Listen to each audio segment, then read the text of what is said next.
Jesus. All we want is Jesus. Make room for the King. Make room for the King. Let the King of Kings come. Let the King of Glory come. The Lord of hosts. The Lord strong and mighty. Cherubim, 4 and 20 elders,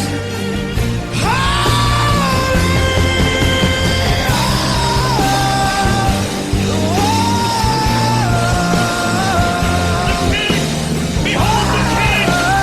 Behold the King! Behold the King!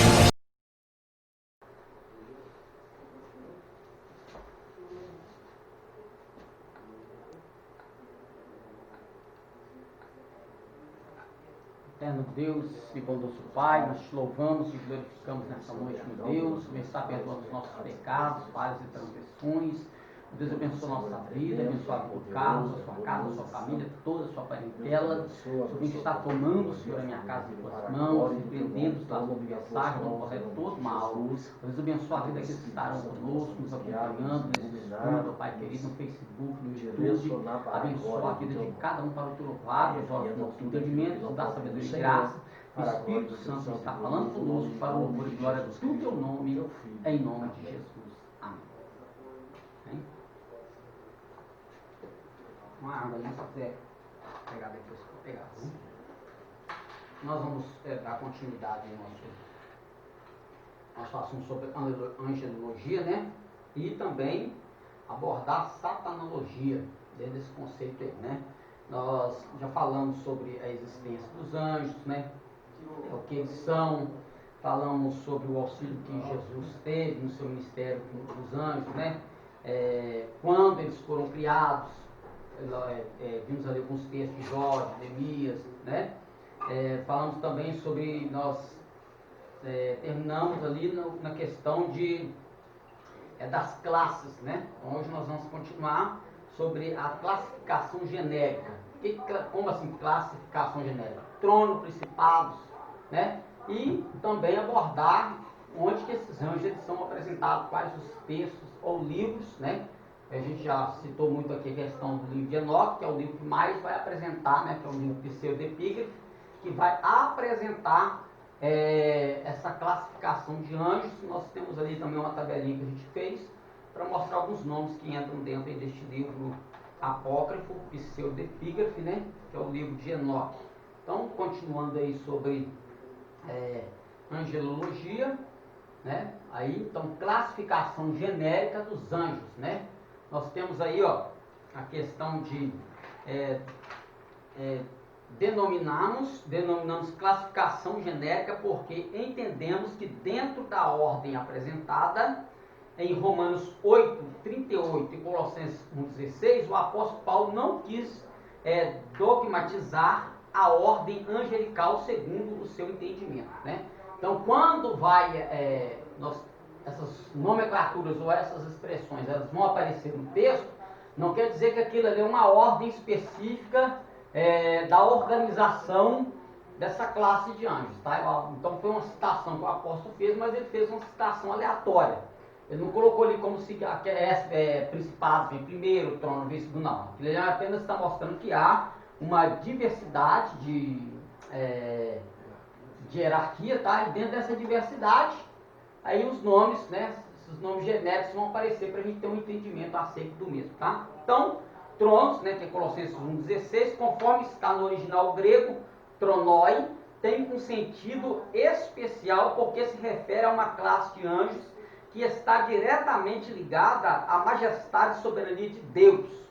É possível que os querubins, né, estejam diretamente ligados a esse tipo de atividade real, pois alguns textos identificam os querubins como os seres sobre os quais Deus está assentado e reinando, né? 1 Samuel 4:4, 2 Reis 19:14, Salmos 80, verso 1 e Salmo 99, verso 1. Então, tronos aí, né? Então, vem apresentando porque subentende-se que sejam os querubins, né? Ou os querubins. porque quando fala de trono, está falando de dominação. Então, não tendo eles a plenitude do poder sobre eles, mas sendo, né, formados em poder, mas não tendo a plenitude, porque só Deus é pleno em poder. Então, quando fala de classificação de tronos, é aqui quando nós vemos que está ligado à soberania de Deus. Ou seja, Deus, na sua soberania, tem essa classe angelical ao seu redor, que é aquela visão também do profeta Isaías no capítulo de número 6. Tá? Então, seguindo aí, ó, domínios, Colossenses 1,16. Em algumas versões, o termo grego, né? O termo grego Kyriontes ou Kyriontetoi tem o sentido de soberania ou dominações. Efésios capítulo 1, verso 21. A classe especial de anjos dominadores tem como função principal executar as ordens de Deus sobre as coisas criadas. Paulo diz que esses anjos executam as ordens divinas sob a autoridade de Cristo. Subentende-se, pelo contexto doutrinário do papel dos anjos, que essa classe dominadores, age de forma executiva sobre o universo e sobre determinadas esferas espirituais. Então, dominadores estão dentro de um contexto de ação, né, ação sobrenatural, atitude sobrenatural, por exemplo. Vamos colocar aqui na questão da ação da natureza, né? Nós sabemos que quando Jesus está no barco com os seus discípulos, né, ele acaba de dar uma ordem. Então, quando os discípulos descem ao mar, né, da Galileia, diz que uma grande tempestade do nada se formou. Alguns estudiosos entendem que aquilo ali não foi simplesmente uma ação de um vento, porque naquele momento o vento não era um tempo de vento no mar da Galileia, tá? Então alguns entendem que aquilo ali na verdade era uma ação demoníaca sobre a natureza, que estava agindo para impedir os discípulos, né, a chegar em Gadara, porque ali havia uma legião, né, e Jesus estava indo para aquele lugar para fazer a obra da libertação na vida daquele homem. Então, subentende-se alguns estudiosos que aquela ação sobrenatural, né, por isso que quando Jesus vai dar ordem ao vento, né, tendo ele soberania, sendo soberano sobre todas as coisas, quando ele manda o mar parar, o vento se aquietar, ele está repreendendo uma ação demoníaca, tá? E ele chama do outro lado, entendendo aí dentro desse contexto, deles agirem na natureza, tá? Existem, né? Isso aqui a gente tem que entender isso espiritualmente, tá? Então a gente, muitas coisas, muitas catástrofes naturais, claro que o homem tem a sua parcela de participação devido ao que ele está fazendo com o planeta Terra. Isso é fato, né? Isso é fato. Mas existem algumas ações na natureza que elas são ações de espíritos malignos, agindo sobre a natureza, né? Pela misericórdia de Deus, eu tive a oportunidade de, quando estive em Ouro Preto pela primeira vez, há uns 20 e tantos anos atrás, da gente formar... a gente ia fazer um trabalho, foi, se não me falha a memória, dia 23 de março. Não lembro se é março, se é agosto, no dia 23, acho que de março mesmo. Aí um pastor amigo meu falou assim, peraí, não vai dar para você fazer esse trabalho, porque é o mês, essa é a data da enchente das goiabas. Eu não entendia nada disso, não, vai chover demais, e que não sei o que. Eu falei, olha, em nome de Jesus nós vamos fazer, e como disse Elias, vive o Senhor perante cuja face, que não vai chover. Rapaz, quando chegou o dia do trabalho, aí fomos da prefeitura, conseguimos que a prefeitura cedesse para a gente um palanque para colocar na quadra, trouxe som, a prefeitura trouxe som, montou palanque para a gente fazer o trabalho. No dia do trabalho, formou uma nuvem ao redor da cidade de Ouro Preto, e o povo falou assim, nossa, vai chover, vai acabar com o trabalho. Eu falei, em nome de Jesus, a chuva não vai passar aqui no Ouro Preto. Aí a chuva começou a contornar a cidade, assim foi embora. Passou, o tempo fechou, ventou, mas a chuva passou por trás e foi embora. Né? Então ficou de testemunha, e depois o pastor lá que falou que era encher da sua fé. Agora eu vi que você tem fé mesmo. Agora eu vi que Deus te usa. Pela misericórdia de Deus, então, existem coisas que são coisas sobrenaturais, né? Eu li um livro do Reinhard Bunker, que se chama Evangelismo de Fogo. Teve um período na vida, no ministério dele, que ele ficou sem um centavo no caixa para fazer um trabalho evangelístico que ele já tinha marcado na África, e era caro. E uma pessoa veio a ele e falou que ia bancar para ele esse trabalho.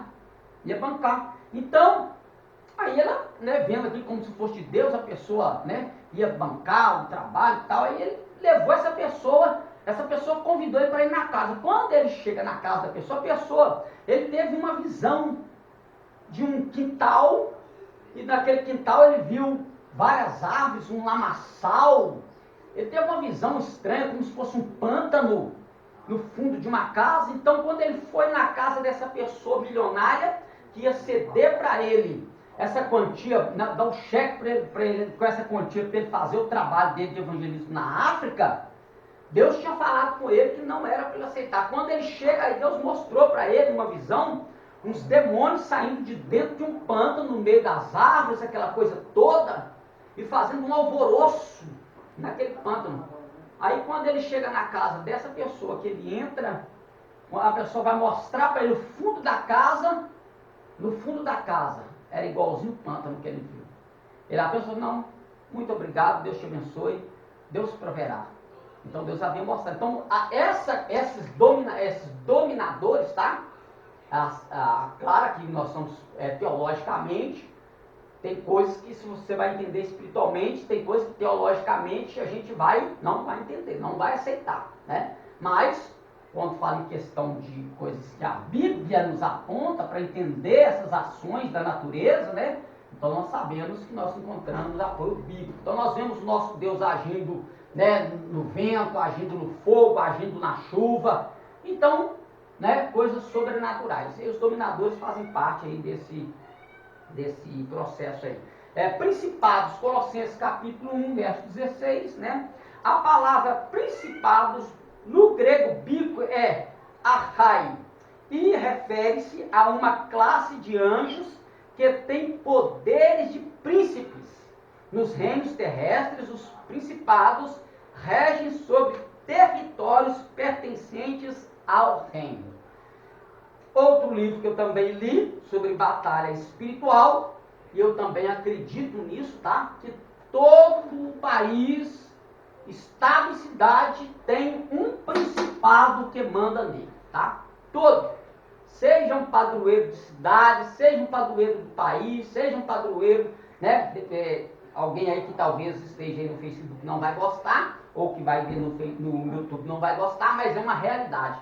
Todo país, estado e cidade tem um principado que manda, tá? Então, quando nós temos padroeiro da cidade tal, padroeira do país tal, por isso que a Bíblia diz que bendita a nação cujo Deus é o Senhor. Então, esses principados, eles dominam essas nações, tá? Existem lugares que você vai e você sente o peso, tá?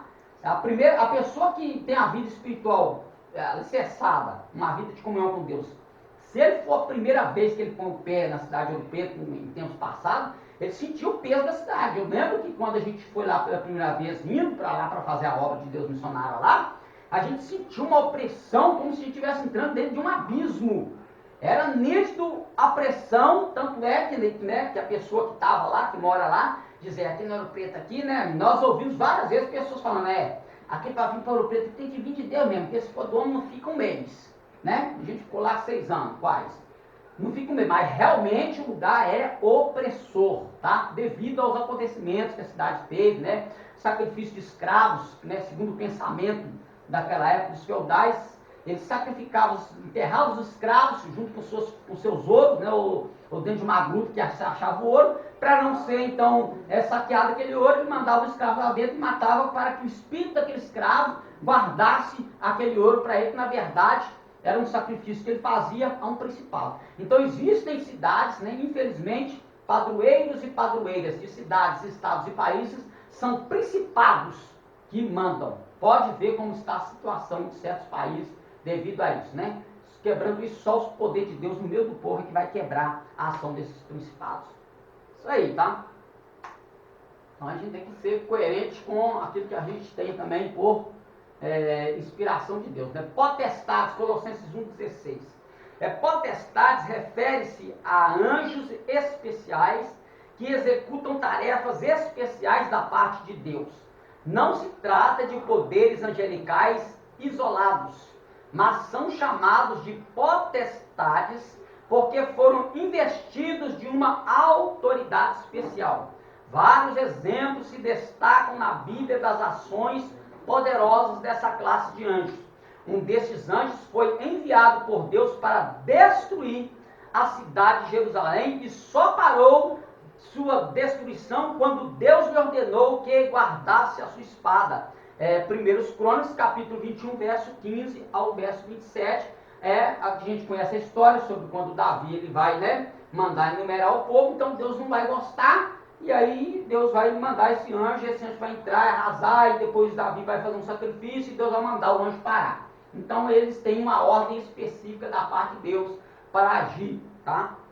Mas tem também a parte, como Satanás ele gosta de tudo que Deus faz, Satanás quer imitar, porque ele quer ser o Deus desse século, então tudo que Deus tem, Satanás imita, tudo, tá?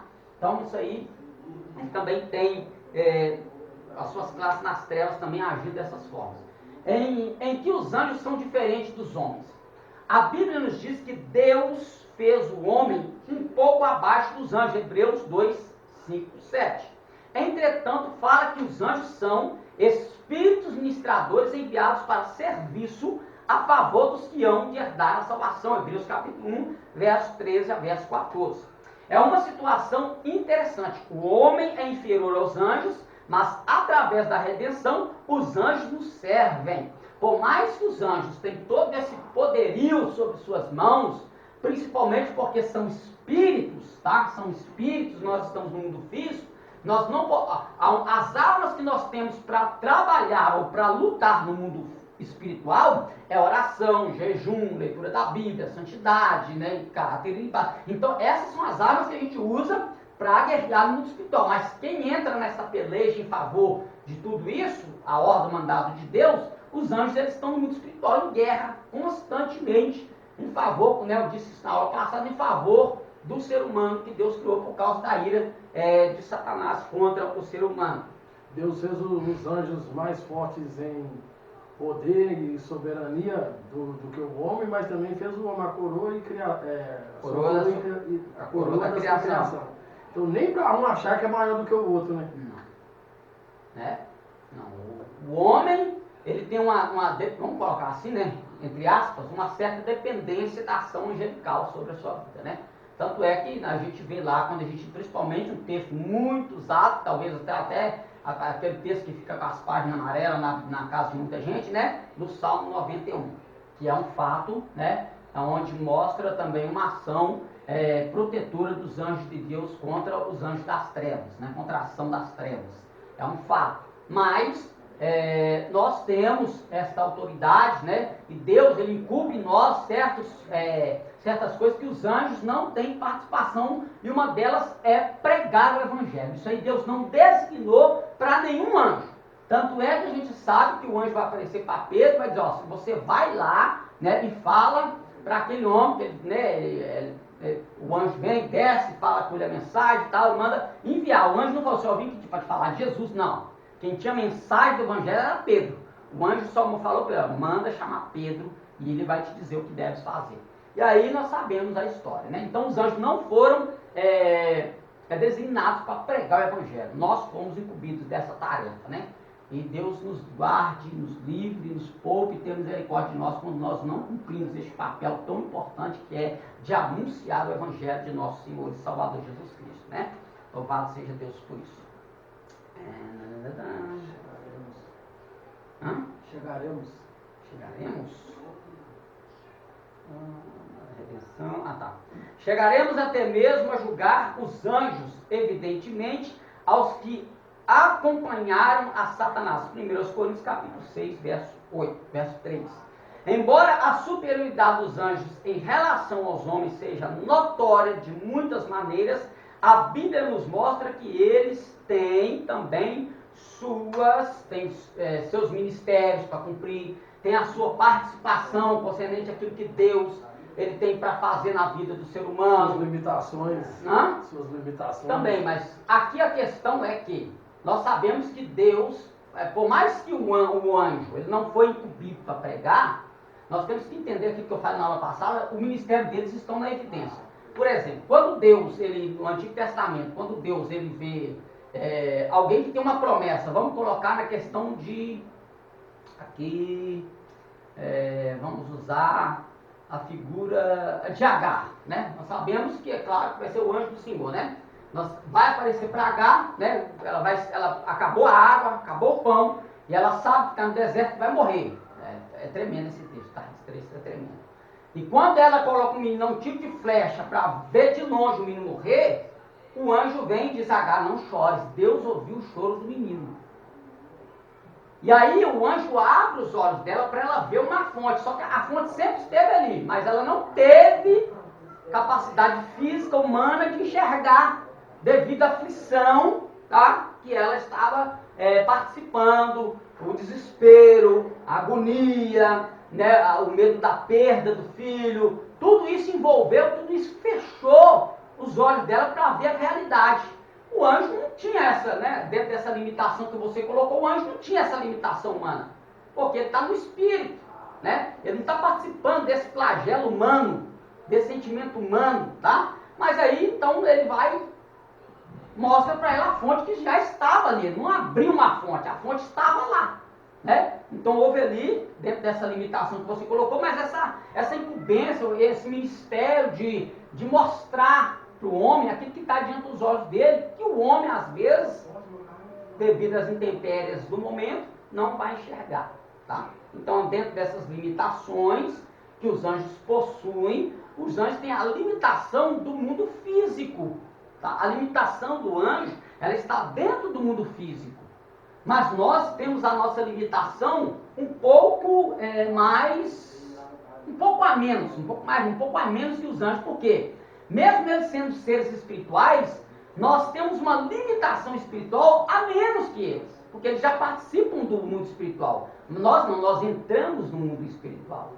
E nós entramos no mundo espiritual com aquilo que o apóstolo Paulo vai dizer aos Gálatas, que as armas da nossa milícia não são carnais, mas são poderosas em Deus para a destruição de fortalezas.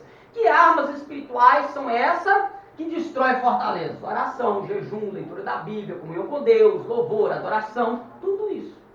Tá? Então nós entramos no mundo espiritual, participamos dele, mas não temos a plenitude do mundo espiritual. Os anjos já participam dela. Tá? Limitação, mesmo essas limitações aí, nós vemos por participar de. Então aqui esses nomes, que são alguns, tá? Nomes que eu tirei do livro de Enoque, para mostrar na questão da classe de arcanjos. Aqui, né, o livro de Enoque ele apresenta 7, mas existe tradição judaica que leva até mais de 20, de 30 anjos, tá? De classes de anjos, de arcanjos. Isso vai depender da linha judaica dessa escola aí, tá? Para apresentar os anjos. Mas, né, a Bíblia ela nos dá uma apresentação de anjos, né, como nós estudamos aqui, né, querubim, né, os querubim, o arcanjo, né, a questão de Miguel, o anjo. Mas quando a gente vai para o livro de Enoque, a gente tem muito mais para ver. Só que o que acontece? O livro de Enoque, a gente já estudou sobre isso aqui, né, até que você vai, trabalho que você vai propor sobre, né, Cânon, sendo ele um livro apócrifo, não tendo ele um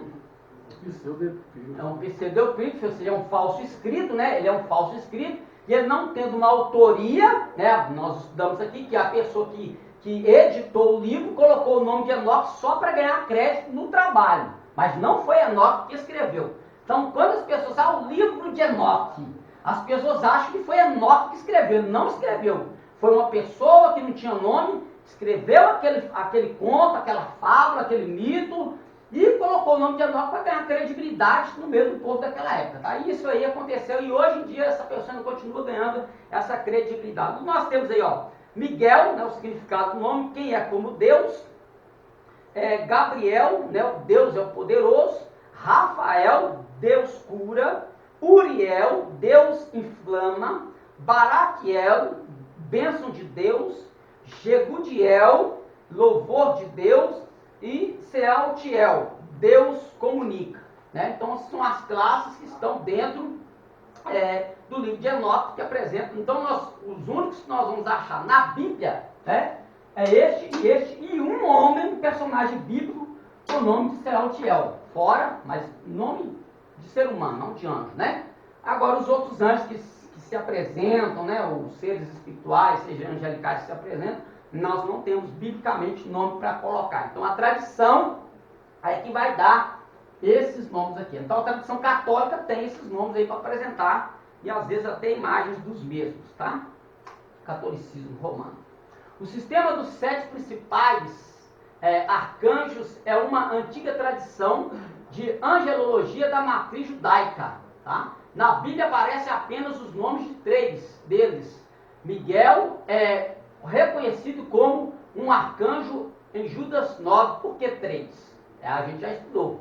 Vai aparecer Miguel, Gabriel e anjo do Senhor, tá? Por mais que seja um título, mas esses 3 aqui aparecem em evidência no texto sagrado. Os outros, né, não tem ali. Rafael consta somente no livro de Tobias, né, que é um deuterocanônico, né? Uma obra deuterocanônica que é considerada inspirada apenas nas igrejas católicas e ortodoxas. Os 3 arcanjos de Marco Deogione, no culto católico, somente os 3 anjos mencionados na Bíblia podem ser lembrados liturgicamente. A existência de 7 arcanjos e seus respectivos nomes remonta ao livro de Enoque, uma obra judaica do 1º século a.C., considerada canônica apenas pela igreja copta e não por outras igrejas cristãs, nem pelos judeus. Diferentes fontes posteriores estão em desacordo, seja sobre a identificação dos 7 arcanjos, nome e função, seja sobre sua pertença às diferentes hierarquias angelicais. A utilização dos 7 arcanjos na Cabala e em outras doutrinas esotéricas levou a uma busca pela correspondência com os dias da semana, isto é, com as 7 estrelas não fixas, planetas, da astronomia antiga, Sol, Lua, Marte, Mercúrio, Júpiter, Vênus e Saturno. E nós temos uma passagem bíblica, né, que quando o apóstolo Paulo e Barnabé, né, na cidade de Chipre, olha o Barnabé na cidade de... Na verdade, estava na Galácia, né? Na Galácia, mas dá o nome, porque tem o nome da cidade. Esqueci o nome da cidade. E eles como anjos, tá? A Bíblia não nos dá informações sobre o número total dos anjos, mas diz claramente que eles formam um exército numeroso e poderoso. Várias vezes encontramos o termo exército para descrever sua quantidade. Por si só, o termo exército deixa claro um grande número deles. Deuteronômio 33, verso 2. Menciona que no Sinai, junto com Deus, estavam miríades de anjos. Uma miríade é igual a 10.000 anjos. Apocalipse 5:11 afirma a presença de milhões e de milhares de anjos. Hebreus 12:22 mostra incontáveis hostes de anjos. Em Mateus 26:53, Jesus afirma que poderia pedir ao Pai mais de 12 legiões de anjos. Uma legião equivalia a 6.000 soldados. Assim, Jesus poderia ter à sua disposição 72.000 anjos naquele instante. 72.000. Então não dá para contar, não tem como contar, né? Imaginou você com 72 guarda-costas, 72.000 guarda-costas do seu lado? Rapaz, não vem ninguém, não entra ninguém. São servos de Deus. O ministério angélico é de serviço. Não são, porventura, todos eles espíritos ministradores enviados para servir a favor daqueles que hão de herdar a salvação? Foram formados para servir aos propósitos divinos. Dentre eles está o de auxiliar e ajudar os salvos. Como servo de Deus, os anjos não podem aceitar qualquer tipo de adoração, e isso tem acontecido em muitas seitas e até mesmo no catolicismo romano. Temos que ter em mente que esses seres celestiais, apesar de superiores aos homens em vários aspectos, são criaturas, portanto, indignas de adoração, cultos e tudo mais. Então, Jesus lhe ordenou: retira-te, Satanás, porque está escrito: ao Senhor teu Deus adorarás e só a Ele darás culto. Mateus capítulo 4, verso 10. Na Bíblia, o relato do apóstolo João, que maravilhado por aquilo que via, tentou adorar um anjo. Abre aspas. E eu, João, sou aquele que vi e ouvi estas coisas. E havendo-as ouvido e visto, prostrei-me aos pés do anjo que mas mostrava para o adorar. E disse-me: olha, não faças tal, porque eu sou conservo teu e de teus irmãos os profetas e dos que guardam a palavra deste livro. Adora a Deus. Apocalipse capítulo 22, verso 8. Os anjos não recebem a adoração. E tem muita gente aí prestando culto a anjo, tá? Os anjos têm funções e serviços que são de total importância para o cumprimento da vontade de Deus. Portanto, na Bíblia eles estão presentes, trabalhando e servindo aos propósitos divinos. Vejamos em ambos testamentos alguns serviços prestados pelos anjos. No Antigo Testamento, um anjo socorreu Agar no deserto, Gênesis 16, 7, 12. Anunciaram o nascimento de Isaac, Gênesis capítulo 18, verso 1, verso 15. Anunciaram a destruição de Sodoma e salvação de Ló, Gênesis capítulo 19, verso 1 e 29. Salvação aqui no quesito da própria vida, não salvação da sua alma, tá? Livrou Daniel na cova dos leões, Daniel 6, 22. Balaão foi repreendido por um anjo, Números 22, 31 a 35. Um anjo falou em sonho com Jacó, Gênesis capítulo 31, verso 11. Israel foi guiado por um anjo no deserto, Êxodo 23, 20. Então, esses anjos têm seu serviço no Antigo Testamento. No Novo Testamento, anjos serviram a Jesus, Mateus 4, 11, Marcos 1, 13. Anunciaram o nascimento do Messias, Lucas 1, 26, 37. Anunciou o nascimento de João o Batista, Lucas 1, 11 a 17. Esteve com Jesus no Getsemane, Lucas 22, 43. Um anjo removeu a pedra do sepulcro de Jesus, Mateus 28, 2. Libertou os apóstolos da prisão, Atos capítulo 5, verso 19. Libertou Pedro da prisão, Atos capítulo 12, versos 7 a 9. Além desses exemplos, existem muitas outras referências que poderiam ser adicionadas a esta lista. Tem a função de louvar e adorar a Deus, Apocalipse 5, 11 a 12, Hebreus 1, 6. Trouxeram a lei ao povo de Deus, Atos 7, 53, Gálatas 3, 19. Cumpriu juízo sobre os inimigos de Deus, segundo Reis 19, 35. Reunirão os salvos na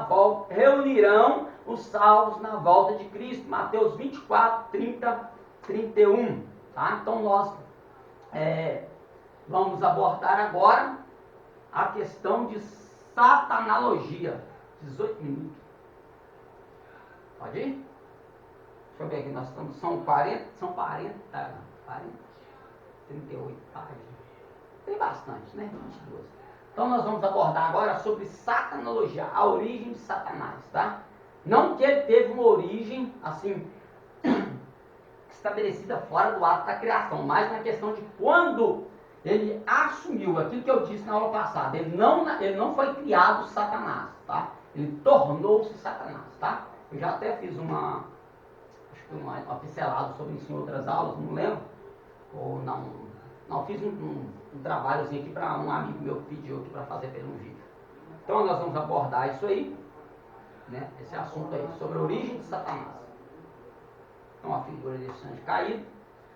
Para entendermos algumas coisas na Bíblia, precisamos entender o seu desenvolvimento também. A Bíblia hebraica deve ser o nosso objeto de estudo e análise para entendermos a origem de Satanás, levando em consideração que os escritores das Escrituras não escreveram com a mentalidade que que Seus escritos se que tornariam seus Bíblia. escritos se tornariam Bíblia. Então isso aqui a gente abordou muito isso aqui, né? Não tinha essa mentalidade. Eu vou escrever aqui que meu escrito vai virar um livro sagrado. Não, a gente não tinha esse tipo de mentalidade, tá? Principalmente na questão aqui da surgimento de Satanás, isso vai surgir depois, só lá no período dos reis, que esse nome vai começar, Satanás vai começar a ter esse nome próprio dentro da sua função, vamos colocar assim, né? Então, para entendermos algumas coisas, precisamos entender o seu desenvolvimento também, a Bíblia hebraica, a origem de Satanás, levando em consideração que os escritores não escreveram com a mentalidade de seus escritos que se tornariam a Bíblia. O único livro que foi desenvolvido com esse pensamento ou propósito foi a Torá. Claro, porque nós sabemos que a Torá ela é eterna, tá? A Torá ela é eterna, ela já estava, antes da criação do mundo, a Torá já estava em evidência na fala de Deus, né? Na fala de Deus. Ela é o ato da criação de Deus, estava a Torá. Lembrando o período helenístico, onde surgirá a Septuaginta, ou a tradução do Tanar para o grego, incluindo assim a cultura do mesmo. Lembrando que a Bíblia hebraica, como escritura, já estava fechado o seu cano, mas dentro do período histórico, as coisas continuavam seguindo o seu curso normal. Então, uma primeira etapa da gente entender isso aqui, mesmo com o cano fechado, a questão histórica e cultural da Bíblia, ela continua em evidência. A gente também já abordou isso aqui quando falou sobre bibliologia, que é a questão até mesmo, né, do livro que o Flávio José, que vai dar mais ênfase a essa história desse período aí que a gente chama de período interbíblico, né? Mas a história está continuando ali também, vai essa questão de Satanás, de anjos.